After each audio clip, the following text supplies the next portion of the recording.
Ave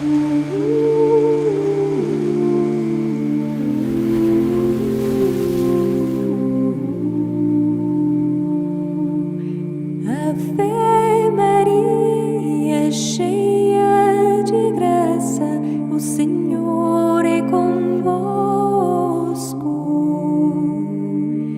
Bendita sois vós entre as mulheres, e bendito é o fruto do vosso ventre, Jesus. Santa Maria, Mãe de Deus, rogai por nós, pecadores, agora e na hora da nossa morte. Amém. Ave Maria, cheia de graça, o Senhor é convosco. Bendita sois vós entre as mulheres, e bendito é o fruto do vosso ventre, Jesus. Santa Maria, Mãe de Deus, rogai por nós, pecadores, agora e na hora da nossa morte. Amém.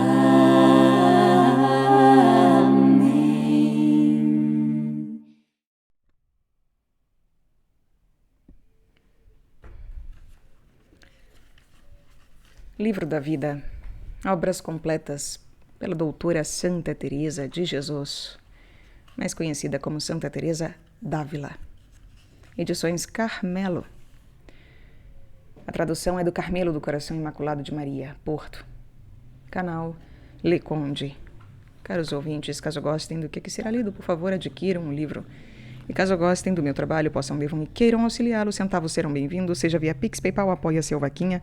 Também é possível comprar livros que chegaram até mim pela lista de desejos da Amazon, ou ainda também tornar-se um membro aqui do canal através das assinaturas, que começam a apenas R$ 1,99 ao mês. Deem uma olhada, interem-se, qualquer dúvida, basta perguntar no e-mail ou aqui nos comentários. Muito obrigada a todos pela presença. Eu também peço para que, por favor, curtam, compartilhem, comentem, inscrevam-se no canal, caso já não tenham feito, pois tudo isso faz diferença em termos de engajamento. E também, é claro, eu conto e peço, por favor, orem por mim, a Nosso Senhor.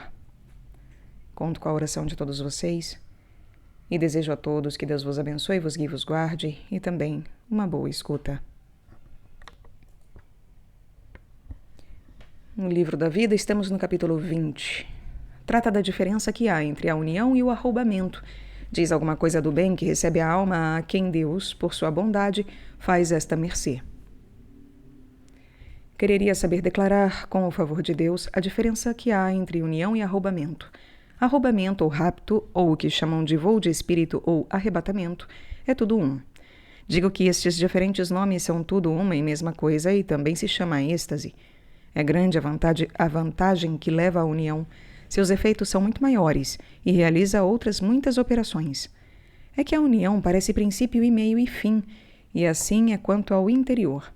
Mas tal como estes outros favores são fins em mais alto grau, assim também produz efeitos interior e exteriormente. Declare isto o Senhor, como tem feito no demais, porque certo é que Sua Majestade não me tivesse dado a entender o modo e maneira de poder dizer alguma coisa disto, e eu não o saberia. Consideremos agora que esta última água, de que falamos, é tão copiosa que, se não fora não o consentir a vida temporal, poderíamos crer que está conosco, aqui nesta terra, esta nuvem da soberana majestade. Mas quando agradecemos este grande bem acorrendo em obras, conforme as nossas forças, o Senhor colhe e levanta a alma. Digamos agora a maneira como as nuvens colhem os vapores da terra. Tenho ouvido assim isto. As nuvens ou o sol colhem os vapores, e sobe a nuvem ao céu. Assim Deus levanta e toma a alma toda e leva-a consigo e começa-lhe a mostrar coisas do reino que lhe tem preparado. Não sei se quadra a comparação, mas é de fato assim que isto se passa. Nestes arroubamentos, parece que a alma não anima o corpo e assim este sente, muito ao vivo, faltar-lhe o calor natural e vai se esfriando, embora seja com grandíssima suavidade e deleite. Aqui não há meio algum para se poder resistir. Na união, como estamos em terreno nosso, temos meios para isso. Embora seja com custo e à força, pode-se quase sempre resistir. Aqui, não só as mais das vezes nenhum remédio há, senão que muitas, sem prevenção do pensamento, sem nenhuma ajuda nossa, vem um ímpeto tão acelerado e forte que sentis e vedes levantar-se esta nuvem ou esta águia caudalosa e colher-vos em suas asas. E digo que sentis e vos vede levantar e não sabeis para onde. É que, embora seja com deleite, a fraqueza da nossa natureza faz-nos temer ao princípio. É preciso ser alma determinada e animosa, muito mais do que para o que já ficou dito, para arriscar tudo, venha o que vier, e abandonar-se nas mãos de Deus e ir, de bom grado, aonde nos levarem, pois nos levam por mais que vos pese.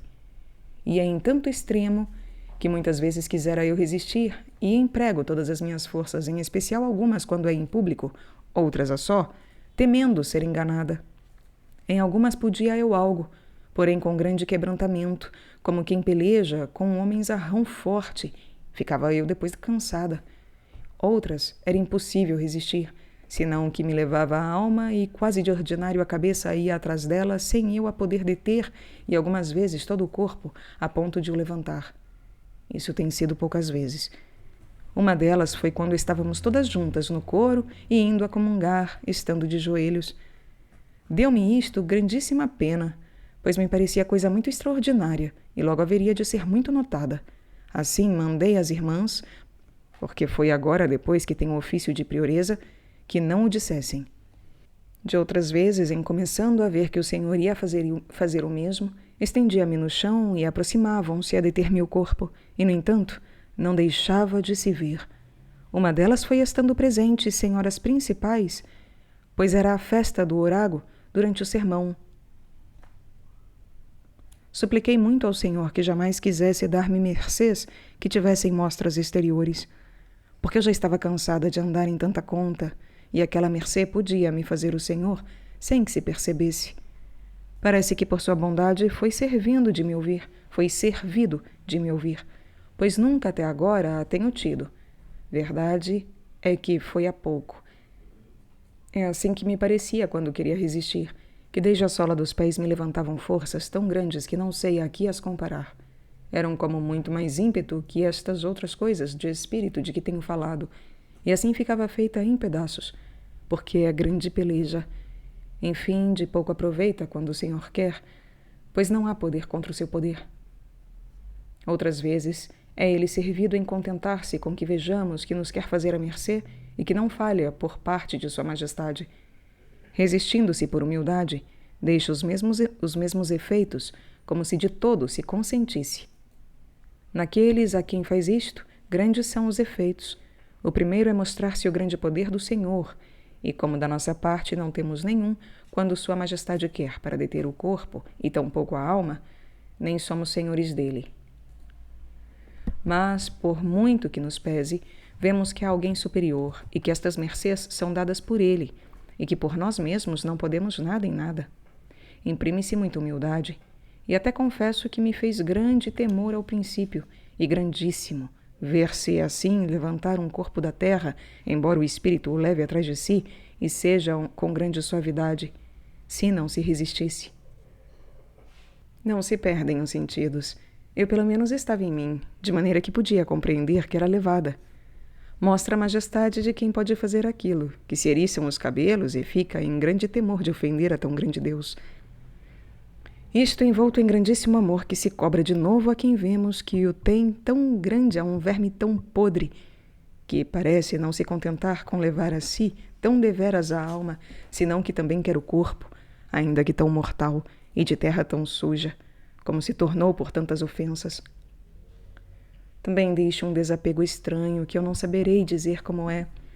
Parece-me poder dizer que é de algum modo diferente. Digo que é mais que estas outras coisas de mero espírito, porque embora se esteja quanto ao espírito com todo o desapego das coisas, aqui parece que o Senhor quer que mesmo o corpo o ponha por obra.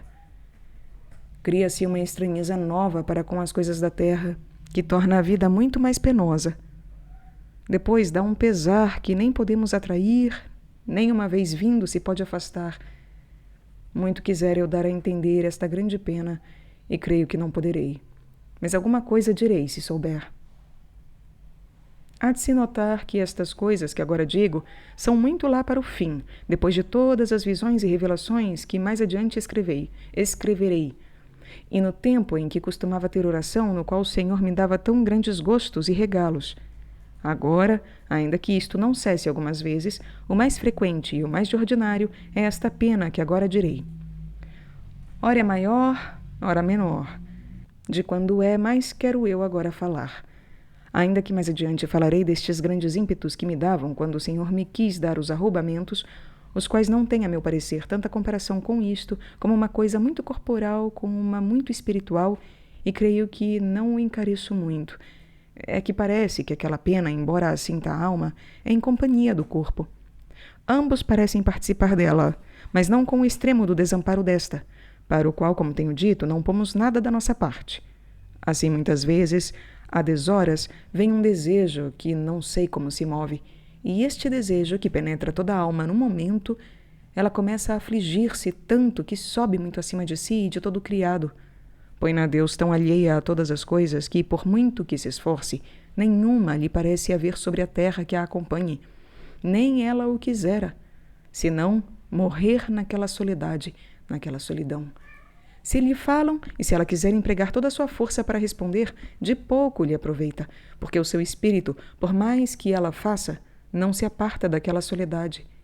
E apesar de me parecer que Deus está tão longíssimo, às vezes ele comunica suas grandezas do modo mais estranho que se pode pensar. Assim, nem se sabe dizer, nem creio que o acreditará, nem compreenderá quem não houver passado por isso. Porque não é comunicação para consolar, senão para mostrar a razão que a alma tem de se afligir por estar ausente do bem que em si possui todos os bens. Com esta comunicação, cresce o extremo de soledade em que se vê como uma pena tão aguda e penetrante que, embora a alma já estivesse posta naquele deserto, parece-me que ao pé da letra se pode então dizer o que disse o real profeta estando na mesma soledade. Vigilavi et factus sum sicut passer solitarius intecto. É o Salmo 111, versículo 8. Senão que a ele, como santo, lhe daria o Senhor a sentir isto num modo mais excessivo. E de tal maneira se me apresenta então este versículo, que me parece que o vejo em mim, e consola-me ver que outras pessoas, quanto mais sendo elas tais, sentiram tão grandes extremos de soledade. Dir-se-ia que a alma não está em si, senão no telhado ou teto de si mesma, e de tudo quanto é criado, porque até acima da parte muito superior da alma me parece que ela está. Outras vezes parece que a alma anda como necessitadíssima, dizendo e perguntando a si mesma: onde está o teu Deus? É de notar que a tradução destes versos eu não sabia bem qual era, e depois que a compreendi, consolava-me de ver que nos havia trazido Deus à memória, sem procurá-lo eu. Outras vezes me recordava do que diz São Paulo, que estava crucificado ao mundo. Não digo que isto seja assim, bem vejo que não, mas parece-me estar assim a alma. Nem do céu lhe vem consolo, nem está nele, nem da terra o quer, nem está nela. Está como crucificada entre o céu e a terra, padecendo sem lhe vir socorro de nenhum lado. Porque o que lhe vem do céu, que é, como tenho dito, uma notícia de Deus admirável, muito acima de tudo que podemos desejar, é para mais tormento. Acresce o desejo de maneira que, a meu parecer, a intensidade da dor tira algumas vezes os sentidos, mas está-se pouco tempo sem eles. Parecem transes de morte, mas traz consigo um tão grande contentamento este padecer que não sei a que o comparar. É um duro martírio saboroso, Tudo quanto se pode representar as almas de coisas da terra, embora seja do que lhe costuma dar mais prazer, nenhuma admite. Logo parece alcançá-lo para longe de si. Bem entende que não quer senão a seu Deus, mas dele não ama uma coisa particular. É a ele todo inteiro que quer, e não sabe o que quer. Digo que não sabe porque a imaginação não lhe representa nada. Nem penso que durante muito tempo, daquele em que está assim, obram as potências. Tal como na união e no arrombamento a suspende o gozo, aqui é a dor. Ó Jesus, quem pudesse dar isto bem a entender a vossa mercê, até para que me dissesse o que é, pois nisto anda agora sempre a minha alma. O mais de ordinário, em se vendo desocupada, é ficar nestas ânsias de morte, e teme quando vê que começam, porque sabe que não há de morrer. Mas chegada a isto, o que houvesse de viver quereria fosse neste padecer, embora seja tão excessivo que a natureza mal o pode suportar. E assim, algumas vezes, quase me falta de todo o pulso, segundo dizem algumas das irmãs, que então se chegam a mim, e isto já melhor entendem, e sinto as canas dos braços abertas e as mãos tão hirtas que eu algumas vezes não as posso juntar, e assim me ficam dores até o outro dia nos pulsos e no corpo. Parece que me desconjuntaram. Eu bem me lembro de que alguma vez há de ser o Senhor servido. Se isto vai por diante como agora, que se acabe com acabar a vida, pois a meu parecer bastante é para isso tão grande pena. Mas eu não o mereço. Então, toda a ânsia é morrer. Não me recordo do purgatório nem dos grandes pecados que tenho feito pelos quais mereceria o inferno.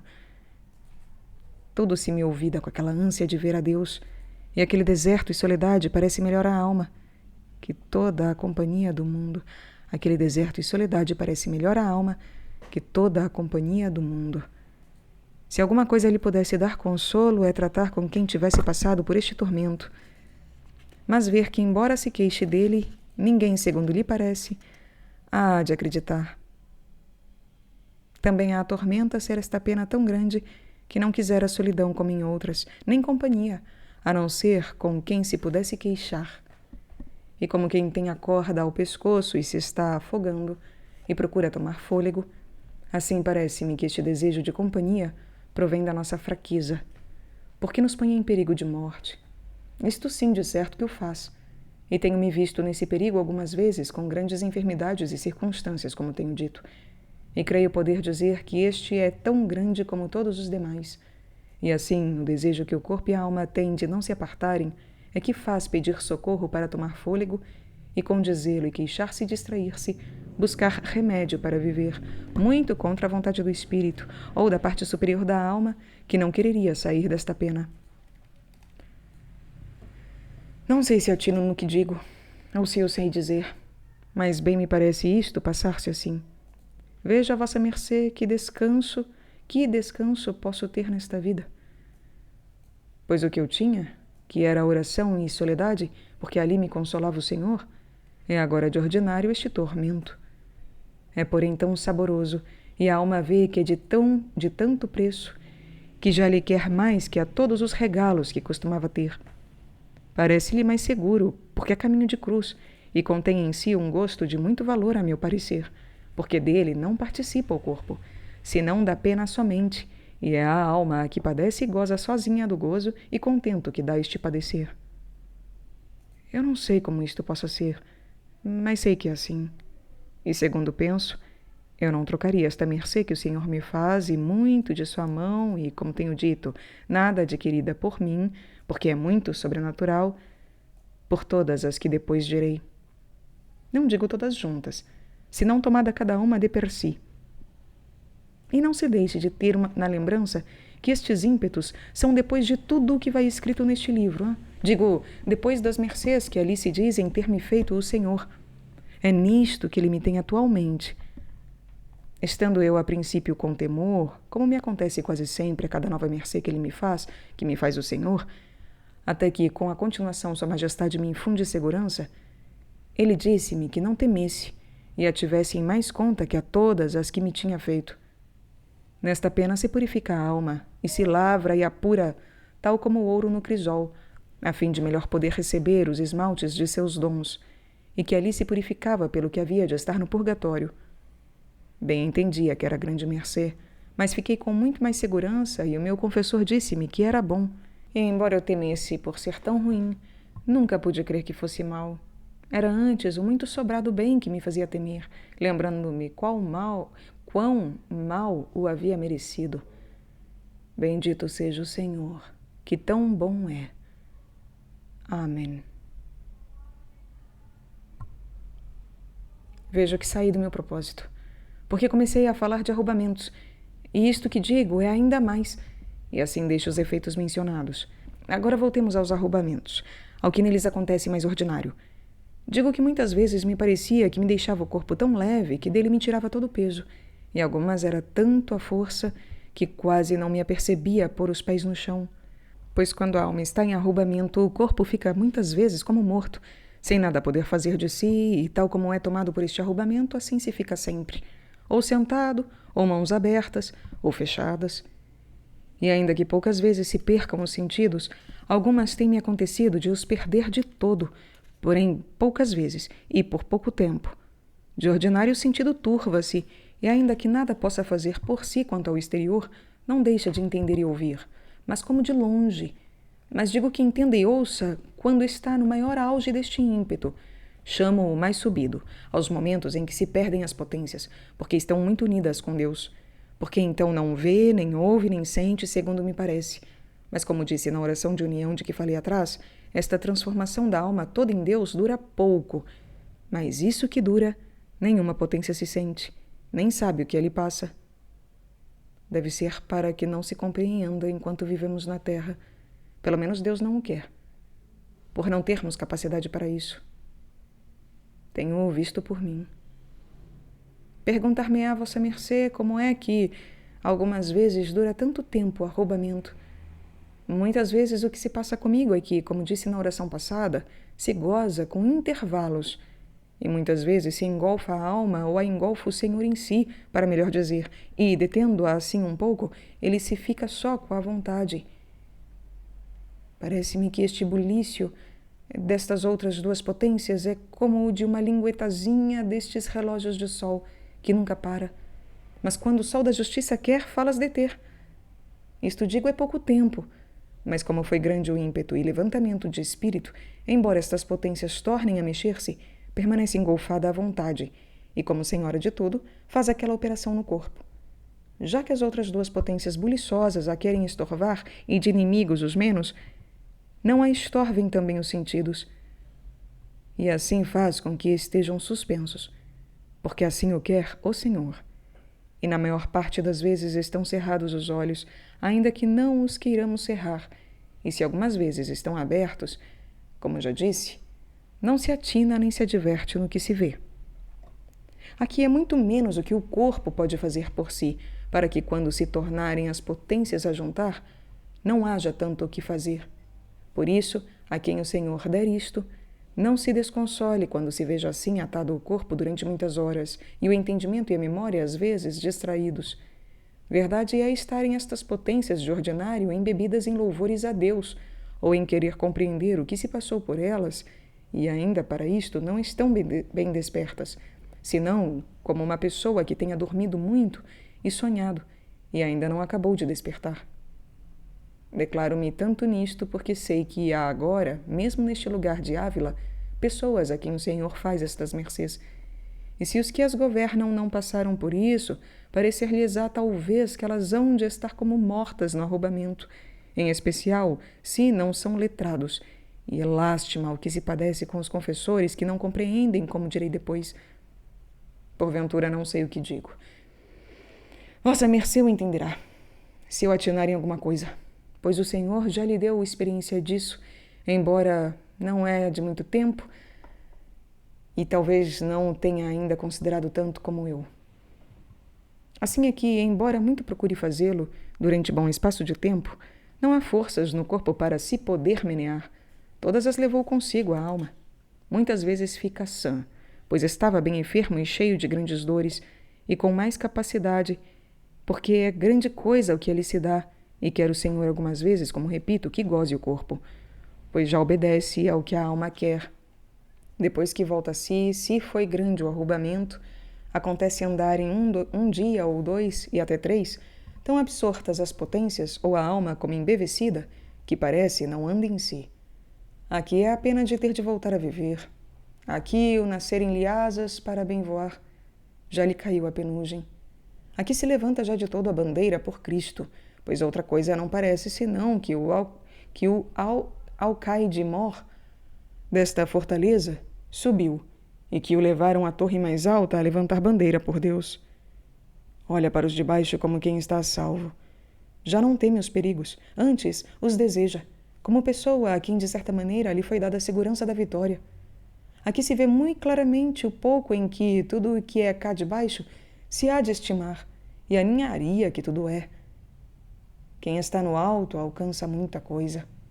Já não quereria querer, nem quisera ter livre alvedrio, e assim o suplica ao Senhor. Dá-lhe as chaves da sua vontade. Eis aqui o hortelão feito alcaide-mor. Não quer fazer outra coisa senão a vontade do Senhor. Nem deseja ser senhor de si, nem de nada, nem de um pero deste horto. Se alguma coisa de bom nele houver, que o reparta sua majestade. Doravante não quer coisa própria, senão que ele disponha de tudo conforme a sua glória e a sua vontade. E de fato e em verdade é assim que se passa tudo isto, se os arroubamentos são verdadeiros, pois fica a alma com os efeitos e aproveitamento que fica dito. Se estes assim não fossem, duvidaria eu muito virem os arroubamentos de Deus. Antes temeria não fossem os rabiamentos de que fala São Vicente. Isto entendo eu e tenho visto por experiência que a alma fica aqui senhora de tudo e com liberdade, até em menos de 1 hora, que nem ele se pode conhecer. Bem vê que para isto nada fez, nem sabe como lhe foi dado tanto bem, mas entende claramente o grandíssimo proveito que cada rapto destes traz consigo. Não há quem o acredite, se não passou por isso. E assim não dão crédito à própria alma por a terem visto tão ruim e tão depressa a verem pretender fazer coisas tão arriscadas, pois logo dá em não se contentar com servir em pouco ao Senhor, senão no mais que ela pode. Pensam que é tentação e disparate. Se compreendessem que isto não nasce dela senão do Senhor, a quem já entregou as chaves da sua vontade, não se espantariam. Tenho para mim que uma alma que chega a este estado já não fala nem faz coisa alguma por si mesma, senão que de tudo quanto ela há de fazer tem cuidado este soberano rei. Valha-me Deus, quão claramente se entende aqui a declaração do versículo do Salmo 54, e se vê que tinha razão o salmista, e a terão todos, em pedir asas de pomba. Entende-se claramente que o voo é voo o que o Espírito dá para se levantar acima de todo criado e de si mesmo, em primeiro lugar. Mas é voo suave, é voo deleitoso, voo sem ruído. Claramente entende-se que é voo que o Espírito dá para se levantar acima de todo criado e de si mesmo, em primeiro lugar. Mas é voo suave, é voo deleitoso, voo sem ruído. Que senhorio tem uma alma a quem o Senhor chega até aqui, que a tudo atende sem ficar nisso enredada. Que envergonhada está do tempo em que o ficava, que espantada da sua cegueira, e como lastima os que estão nela, em especial se é gente de oração e a quem Deus já regala. Quereria dar vozes para dar a entender quão enganados estão, e assim fazendo algumas vezes, chovem-lhes sobre a cabeça 1000 perseguições. É tida por pouco humilde e por querer ensinar àquelas de quem deveria aprender, especialmente se é mulher. Então é que é o condenar, e não sem razão, porque não sabem o ímpeto que a move, ao qual às vezes não pode resistir nem pode deixar de desenganar àqueles a quem quer bem e deseja ver soltos do cárcere desta vida, pois menos não é, nem menos lhe parece aquilo que ela tem estado. Dói-se do tempo em que olhou a pontos de honra e do engano que trazia em crer que era honra o que o mundo chama honra. Vê que é grandíssima mentira e que todos andamos nela. Entende que a verdadeira honra não é mentirosa, senão verdadeira, dando valor ao que de fato o tem e tendo o que não é nada por bagatela, pois é nada e menos que nada tudo o que se acaba e não contenta a Deus. Ri-se de si, do tempo em que tinha em alguma conta dinheiro e o cobiçava. Ainda que nisto creia que nunca, e assim é verdade, confessei culpa. Bastante culpa era já tê-lo em algum apreço. Se com ele se pudesse comprar o bem que agora vejo em mim, tê-lo-ia em muito. Mas vejo que este bem se ganha com deixá-lo de todo em todo. Que é isso que se compra com estes dinheiros que desejamos? É coisa de preço? É coisa adorável? Ou para que o queremos? Negro descanso se procura, que tão caro custa. Muitas vezes se procura com eles o inferno, e se compra fogo perdurável e pena sem fim. Ah, se todos dessem em tê-los como terra sem proveito, que consertado andaria o mundo, não? Sem tráfegos, e com que amizade se tratariam todos? Se faltasse o interesse de honras e dinheiros, tenho para mim que se remediaria a tudo. Se faltasse o interesse de honras e dinheiros, tenho para mim que se remediaria a tudo. Vê a grande cegueira dos prazeres, e como com ele se compra trabalho e desassossego, até para esta vida. E que grande inquietação, que pouco contentamento, que trabalho em vão. Aqui não só vê as teias de aranha da sua alma e as faltas grandes, mas até um pozinho que haja, por pouco que seja, porque o sol está muito claro. E assim, por muito que trabalhe uma alma em se aperfeiçoar, se deveras acolhe este sol, toda ela se vê muito turva. É como a água que está num copo, que enquanto lhe não dá o sol, está muito clara, mas se vem a dar nela, vê-se que está cheia de argoeiros. Esta comparação é ao pé da letra. Antes de estar a alma neste êxtase, parece-lhe que traz cuidado de não ofender a Deus e que, conforme as suas forças, faz quanto pode. Mas uma vez chegada aqui, quando dá nela este sol de justiça que lhe faz abrir os olhos, vê tantas arestas que os quereria fechar, voltar a fechar. Ainda não é tão filha desta águia real que possa fitar este sol sem pestanejar. Mas por pouco que os tenha abertos, vê-se toda turva. Recorda-se do verso que diz: quem será justo diante de ti? Quando olha para este divino sol, fica deslumbrada com a claridade. Mas como se vê a si mesma, o barro lhe tapa os olhos, cegando esta pobre pombazinha. Assim acontece-lhe muitas vezes ficar cega de todo, absorta, espantada, desvanecida por tantas grandezas que vê. Aqui se ganha a verdadeira humildade, para não se lhe dar nada de dizer bem de si mesma e nem que outros o digam. É o Senhor do horto que reparte a fruta, e não ela. E assim nada se lhe apega às mãos. Todo o bem que possui vai endereçado a Deus, e se alguma coisa diz de si, é para a sua glória, a de Deus. Sabe que ali não tem nada de seu o hortelão. Ainda mesmo que queira, não o pode ignorar, porque vê a olhos vistos que, por mais que lhe pese, lhe os fazem fechar as coisas do mundo e tê-los abertos para entender verdades.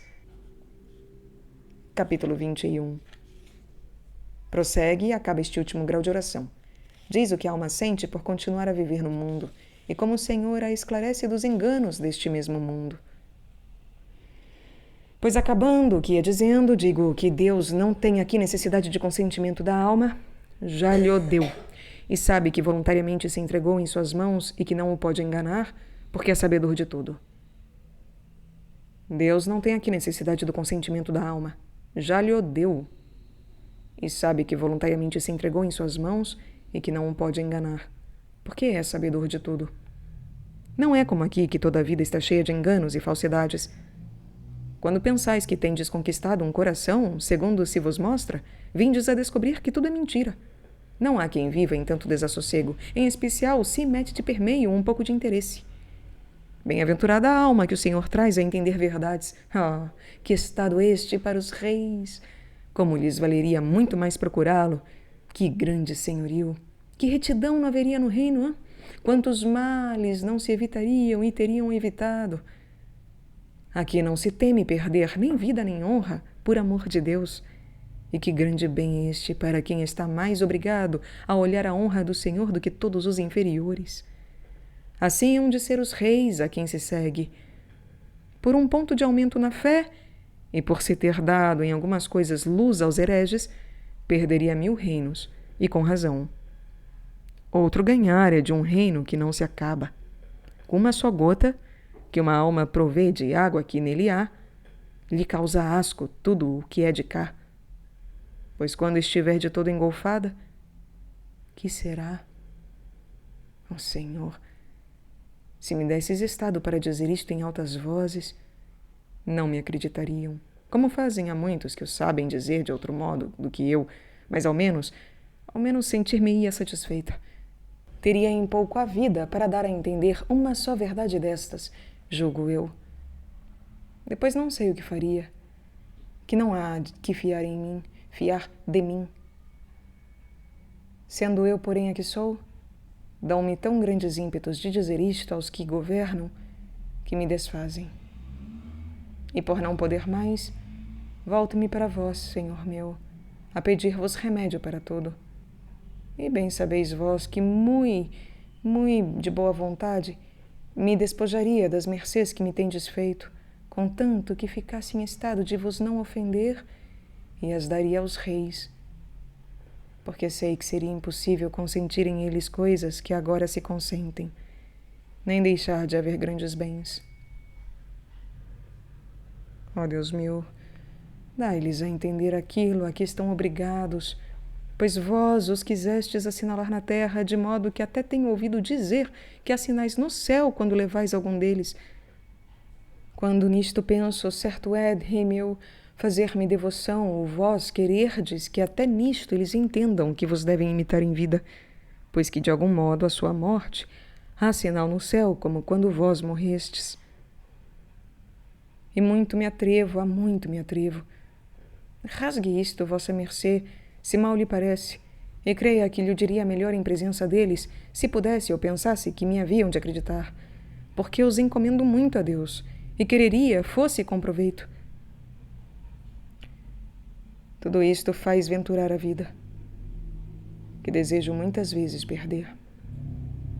Seria aventurar-me a ganhar muito por pouco preço, porque não há já quem viva, vendo a olhos vistos o grande engano em que andamos e a cegueira que trazemos. Chegada uma alma aqui, não são só desejos o que ela tem por Deus. Sua Majestade lhe dá-lhe forças para os pôr por obra. Nenhuma coisa se lhe põe diante em que pense podê-lo servir, a que não se abalance e não faz nada. Porque, como digo, vê claramente que tudo é nada, a não ser contentar a Deus. Trabalho é o não haver coisa que se ofereça às que são de tão pouco préstimo como eu. Trabalho é o não haver coisa que se ofereça às que são de tão pouco préstimo como eu. Sede vós, meu Senhor, servido, que venha tempo em que eu possa pagar alguma coisa do muito que vos devo. Ordenai vós, Senhor, como vos aprouver, que esta vossa serva vos sirva em alguma coisa. Mulheres eram outras e fizeram coisas heróicas por amor de vós. Eu não sirvo senão para tagarelar. Eu não sirvo senão para tagarelar. E assim não quereis, meu Deus, meter-me em obras. Tudo quanto hei de servir se vai em palavras e desejos. E ainda para isto não tenho liberdade, porque se porventura tivera, faltaria em tudo. Fortalecei vós a minha alma, e disponde-a primeiro, bem de todos os bens, e Jesus meu, e ordenai logo modo e meios com que faça alguma coisa por vós, porque não há já quem sofra a receber tanto e nada pagar. Custe o que custar, Senhor. Não queirais que me apresente diante de vós com as mãos tão vazias, pois conforme as obras se há de dar o prêmio. Aqui está a minha vida, aqui está minha honra e minha vontade. Tudo vos dei, vossa sou. Disponde de mim conforme vos agradar. Disponde de mim conforme vos agradar. Bem vejo, Senhor, meu Senhor, o pouco que posso. Mas chegada a voz do alto desta atalaia, de onde se vêm as verdades, não vos afastando vós de mim, tudo poderei.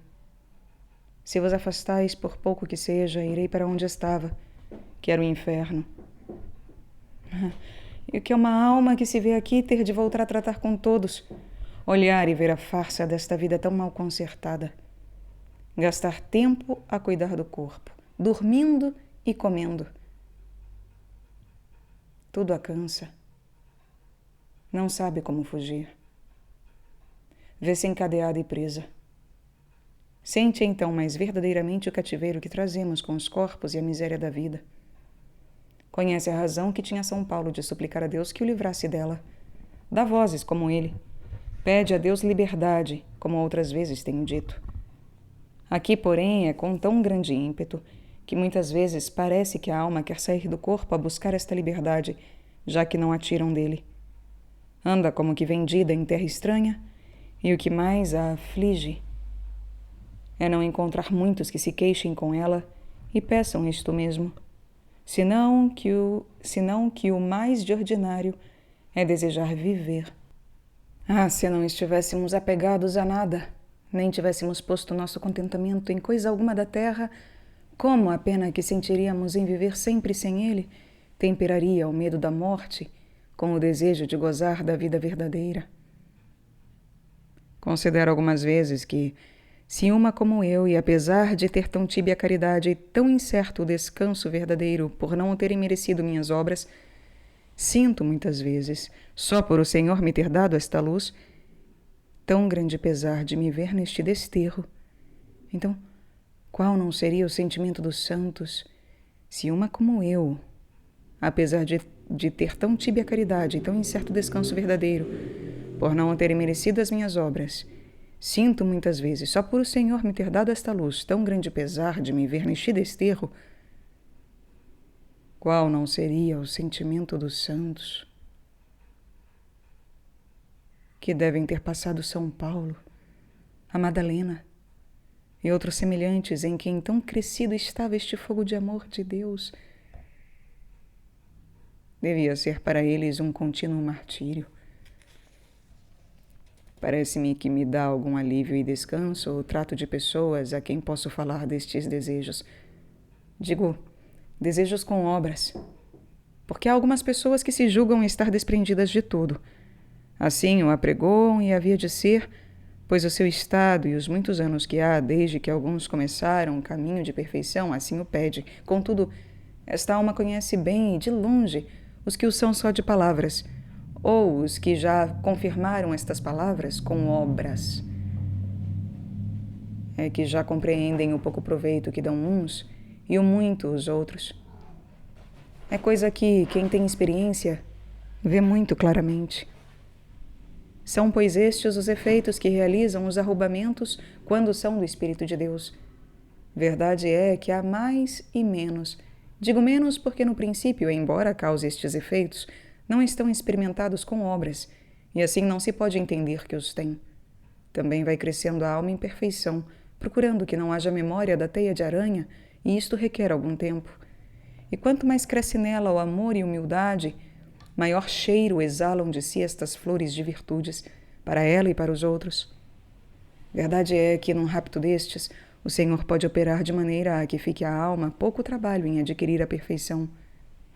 Ninguém poderá mesmo acreditar, se não o tiver experimentado, o que o Senhor dá aqui. Não há, a meu parecer, diligência nossa que a isso tanto possa chegar.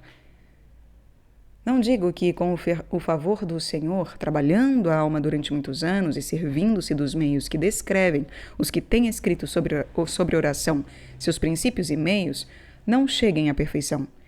E há muito desapego com grande custo. Mas não será, porém, em tão breve tempo, nem sem nenhum esforço da nossa parte, como obra aqui o Senhor, pois determinadamente tira a alma da terra e lhe dá senhorio sobre quanto nela há, e isto ainda que nesta alma não haja mais merecimentos que havia na minha, o que sem encarecimento posso dizer, não era quase nenhum. O motivo pelo qual o faço a majestade é porque quer, e falo como quer, E ainda que não haja na alma disposição, dispõe-na para receber o bem que Sua Majestade lhe dá. Assim, nem sempre concede suas mercês por as terem merecido, cultivando bem o horto, embora esteja muito certo que, a quem faz isto bem e procura desapegar-se, não deixe Sua Majestade de regalar. É, porém, de sua vontade mostrar algumas vezes a sua grandeza na terra que é mais ruim, que é pior, como tenho dito, e dispô-la para todo bem, de maneira que pareça, em certo modo, que já não é livre para voltar a viver com ofensas de Deus como costumava. Tenho o pensamento tão habituado em entender o que é verdadeira verdade que tudo mais lhe parece jogo de meninos. Ri-se consigo mesmo algumas vezes quando vê pessoas graves, de oração e religião, fazer muito caso de uns pontos de honra que esta alma tem já debaixo dos pés. Dizem que é discrição e zelar a autoridade do seu estado para mais proveito. Sabe ela, no entanto, muito bem que mais aproveitaria num só dia em que pospusesse aquela autoridade por amor de Deus que com ela em 10 anos.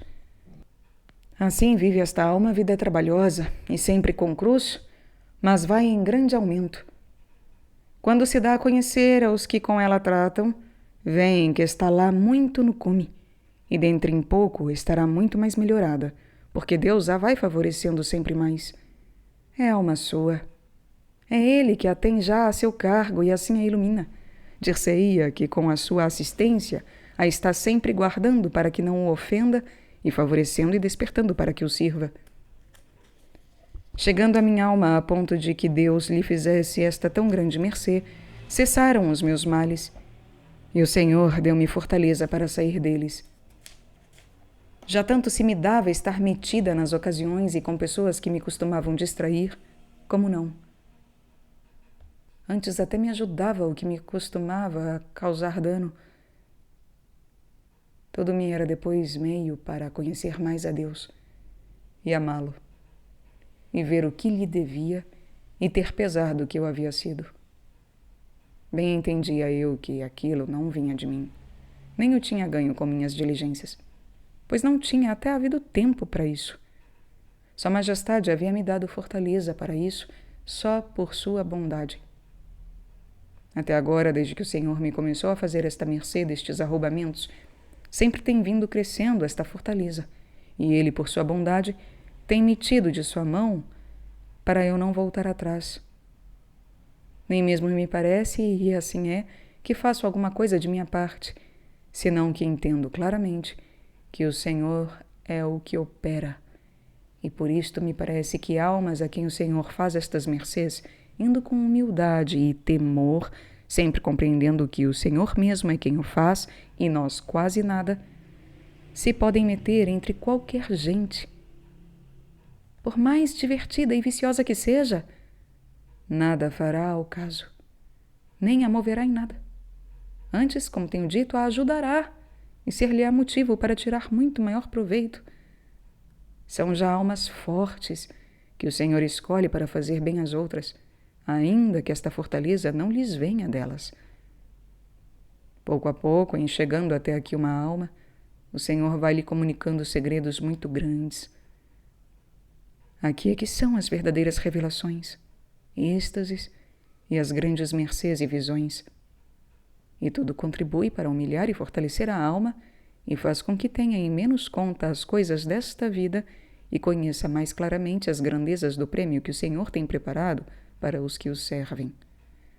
Praza a Sua Majestade que a grandíssima liberalidade que tem tido com esta miserável pecadora sirva de algum modo para que se esforcem e animem os que isto lerem a deixar tudo, de todo em todo, por Deus. Pois se tão cabalmente paga Sua Majestade que ainda nesta vida se vê claramente o prêmio e o lucro que têm os que os servem, então, que será na outra?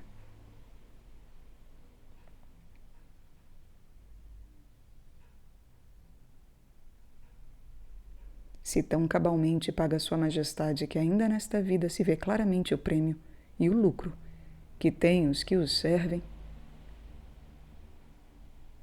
como não será na vida eterna? Como não será na outra?